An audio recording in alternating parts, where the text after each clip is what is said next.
Hello friends, welcome to our channel. இன்றைக்கி நம்ம சேனலில் அப்படியே 100% திண்டுக்கல் தலப்பாக்கட்டி ஸ்டைல்லையே அதே டேஸ்ட்லேயே ஒரு பர்ஃபெக்டான மட்டன் பிரியாணி ரெசிபி தான் எப்படி செய்யறதுன்னு பார்க்க போகிறோம். இந்த மட்டன் பிரியாணி நீங்கள் எக்ஸாக்டாக தலப்பாக்கட்டியில் எப்படி சாப்பிட்றீங்களோ அதே டேஸ்ட்லேயே இருக்கும். ரொம்பவே பர்ஃபெக்டான மசாலா அளவுகளோட ரொம்பவே ஈஸியாக எப்படி செய்யறதுன்னு பார்க்கலாம். பிரியாணி பண்ணுறதுக்கு நான் இன்னைக்கு 1/2 kg அளவுக்கு சீரக சம்பா அரிசி எடுத்திருக்கேன். தலப்பாக்கட்டு பிரியாணி சீரக சம்பா அரிசியில் மட்டும்தான் பண்ணும். வேறு அரிசியில் பண்ணீங்க அப்படின்னா அதோட டேஸ்ட்டும் ஃப்ளேவரும் வேறு மாதிரி வரும். நான் யூஸ் பண்ணியிருக்கிற கப்பில் 2 கப் அளவுக்கு 1/2 kg அரிசி இருக்கும். இப்போ இதை தண்ணி ஊற்றிட்டு ஒரு 1/2 hour வரைக்கும் மினிமம் ஊற வச்சிடலாம். இப்போ அடுத்ததாக மசாலா அரைக்கிறதுக்காக நம்ம ஃபஸ்ட்டு ட்ரை மசாலா எல்லாமே அரைச்சி எடுத்துகிட்டு வந்துக்கலாம். மசாலாவுக்கு தேவையான பொருட்கள் இதுதான். ஒரு 2 inch சைஸில் ஒரு 4 பீஸ் அளவுக்கு பட்டை, ஒரு 5 ஏலக்காய், 5 கிராம்பு, ஒரு பிரியாணி இலை, ஒரு பீஸ் அன்னாச்சி பூ, ஒரு ஜாதிக்கால 1/4 வாசிக்குல பாதி அளவுக்கு எடுத்துக்கோங்க. ஜாதிக்காத பிரியாணிக்கு எக்ஸாக்ட் டேஸ்ட் கொடுக்கும். அதே மாதிரி ஒரு 5 முந்திரி பருப்பு எடுத்துக்கலாம். இது கூட வேற எந்த மசாலாவும் சேர்க்க தேவையில்லை. இப்போ இந்த மசாலா எல்லாத்தையுமே ரொம்ப ட்ரையா நைஸான பவுடரா அரைச்சி இந்த மாதிரி ரெடி பண்ணி எடுத்து வச்சுக்கோங்க. இப்போ அடுத்ததாக இதுக்கு இன்னொரு மசாலா ரெடி பண்ணிக்கலாம். அதுக்கு ஒரு 50 கிராம் அளவுக்கு சின்ன வெங்காயம் எடுத்துக்கோங்க. 1/2 kg அளவுக்கு அரிசிக்கு 50 கிராம் சின்ன வெங்காயம் கரெக்டாக இருக்கும்.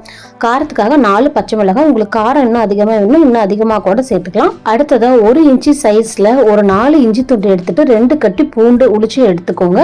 இது எல்லாத்தையும் நம்ம மசாலா அரைச்ச அதே மிக்சி ஜாரில் சேர்த்துட்டு நல்லா நைஸான பேஸ்ட்டாக தண்ணி எதுவும் சேர்க்காம அரைச்சி எடுத்துட்டு வந்துக்கலாம். சின்ன வெங்காயத்திலே தண்ணி நிறையா விடும், அதனால தண்ணி சேர்க்க வேண்டாம். இப்போ அடுத்ததாக பிரியாணி பண்ணுறதுக்கு ஒரு குக்கர்லேயோ இல்லை அடிக்கானமான பேன்லேயோ ஒரு 4 டேபிள் ஸ்பூன் வரைக்கும் எண்ணெய் சேர்த்துட்டு அதே அளவுக்கு ஒரு 4 டேபிள் ஸ்பூன் அளவுக்கு நெய் சேர்த்துட்டு நம்ம அரைச்சி எடுத்து வச்சிருக்கோம் இல்லைங்களா இஞ்சி பூண்டு சின்ன வெங்காயம் மசாலா, அதை இது கூடயே சேர்த்துடலாம். சேர்த்துட்டு நல்லா 1 நிமிஷம் வரைக்கும் இதை வதக்கி விட்டுட்டே இருங்க. நம்ம எடுத்த உடனே இஞ்சி பூண்டு மசாலா சேர்க்கறதுனால டக்குன்னு அடிப்பிடிச்சிடும். அதனால கை எடுக்காம இதை 1 நிமிஷம் வரைக்கும் கிளறி விட்டுட்டே இருங்க. 1 நிமிஷம் இந்த எண்ணெயோட இந்த மசாலா எல்லாமே நல்லா மிக்ஸ் ஆனதுக்கு அப்புறமா நம்ம அரைச்சி எடுத்து வச்சிருக்கிற பிரியாணி மசாலா எல்லாத்தையுமே இதில் சேர்த்துடலாம். பாருங்க, நம்ம அரைச்சிருக்கிற மசாலா எல்லாத்தையுமே இதில் சேர்த்துருக்கேன். கரெக்டான அளவில் இருக்கும். அது கூடவே 1 டேபிள் ஸ்பூன் அளவுக்கு வரமிளகாத்தூள், தனி மிளகாத்தூள் சேர்த்துட்டு 1/2 டேபிள் ஸ்பூன் அளவுக்கு மல்லித்தூள், 1/4 டேபிள் ஸ்பூன் அளவுக்கு சீரகத்தூள், ஒரு பிஞ்ச் அளவுக்கு மஞ்சத்தூள் சேர்த்துக்கோங்க. மஞ்சத்தூள் அதிகம் சேர்த்துட்டீங்க அப்படின்னா அந்த ப்ரௌன் கலர்ல உங்களுக்கு பிரியாணி வராது. அதனால நம்ம சொன்ன அளவுகளில் மட்டும் மசாலா பொருள் சேர்த்துக்கோங்க. கரெக்டான அளவுல இருக்கும். இப்போ இது எல்லாத்தையும் அடுப்பை மீடியம் ஃப்ளேம்ல வச்சுட்டு நல்லா இந்த மாதிரி வதக்கி விட்டதுக்கு அப்புறமா நம்ம 1/2 kg அளவுக்கு மட்டன் சேர்த்துக்கலாம். 1/2 கிலோ பிரியாணிக்கு 1/2 கிலோ கறி கரெக்டா இருக்கும். கொழுப்பு எலும்பு எல்லாமே கலந்து இதுல சேர்த்துக்கோங்க. இது கூடவே ஒரு கை நிறைய புதினா கொத்தமல்லி, 1 டேபிள் ஸ்பூன் அளவுக்கு கெட்டி தயிர் இதுல சேர்த்துக்கலாம். இந்த பிரியாணி நம்ம கம்மியான அளவுல செய்யறதுனால இதுல தக்காளி சேர்க்க தேவையில்லை. தயிரோட புளிப்பு தன்மையே இதுக்கு போதுமான அளவுல இருக்கும். நம்ம அதிக அளவுல 5 கிலோ 10 கிலோ செய்யறப்பதான் நம்ம கொஞ்சமா இதுல தக்காளி சேர்க்கிற மாதிரி வரும். இப்ப நம்ம சேர்த்திருக்கிற புதினா மல்லி தயிர் எல்லாத்தையுமே நல்லா ஒரு டைம் மட்டனோட மிக்ஸ் பண்ணி விட்டுறலாம். அடுப்பை லோ ஃப்ளேம்லேயே வச்சு நல்லா மிக்ஸ் பண்ணி விட்டுருங்க. ஹை ஃப்ளேமில் எடுத்த உடனே வைக்க வேண்டாம். இந்த மாதிரி நல்லா மிக்ஸ் பண்ணி விட்டதுக்கு அப்புறமா நம்ம இதில் அளவு தண்ணி சேர்த்துக்கலாம். நம்ம எடுத்துருக்கிற 2 கப் அரிசிக்கு மொத்தமாக 3 கப் அளவுக்கு தண்ணி வைக்கணும். நான் இப்போ ஃபஸ்ட்டு 2 கப் அளவு மட்டும் தண்ணி வச்சுட்டு தேவையான அளவு உப்பு சேர்த்துக்கலாம். உப்பு சேர்த்துட்டு இதை மூடி போட்டு மட்டன் வேகிறதுக்காக ஒரு 5 விசில் வரைக்கும் விட்டு இறக்கிக்கலாம். 5 விசிலே மட்டன் 3/4 வாசி அளவுக்கு வெந்து வந்துடும். நம்ம மீதி இருக்கிற மட்டனை நம்ம தம் போடும்போது கரெக்டாக குக் ஆகி வந்துடும். இப்போ பாருங்க, 5 விசில் விட்டு இறக்கியாச்சு. நல்லாவே நம்ம சேர்த்துருக்கிற எண்ணெய் நெய் எல்லாமே பிரிஞ்சு வந்துருச்சு. இப்போ இது எல்லாத்தையும் ஒரு டைம் நல்லா மிக்ஸ் பண்ணி விட்டுருங்க. மிக்ஸ் பண்ணி விட்டதுக்கு அப்புறமா நம்ம மீதி இருக்கிற 1 கப் அளவு தண்ணியும் நம்ம இதில் சேர்த்துக்கலாம். மொத்தமாக இதில் 3 கப் அளவு தண்ணி சேர்த்துருக்குறோம். நீங்கள் 1க்கு 2 அளவில் தண்ணி வச்சிங்க அப்படின்னா பிரியாணி குலைவா போயிடும். அதனால 1க்கு 1.5 அளவு மட்டும் தண்ணி வைங்க.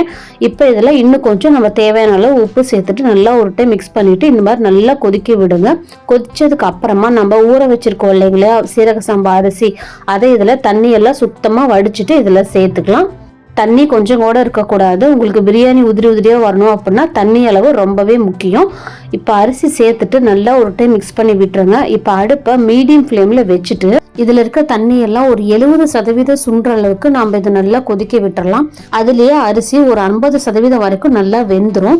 நம்ம அரிசி நல்லாவே ஊற வச்சிட்டோம், அதனால தண்ணி அதிகமா இருக்கிறப்ப தம் போடக்கூடாது. ஒரு 80% அளவுக்கு தண்ணியை சுண்ட வச்சுட்டு தான் நம்ம தம் போடணும். இப்போ பாருங்க நல்லாவே கொதிச்சு தண்ணி 3/4 வாசிக்கு மேல நல்லா சுண்டிடுச்சு.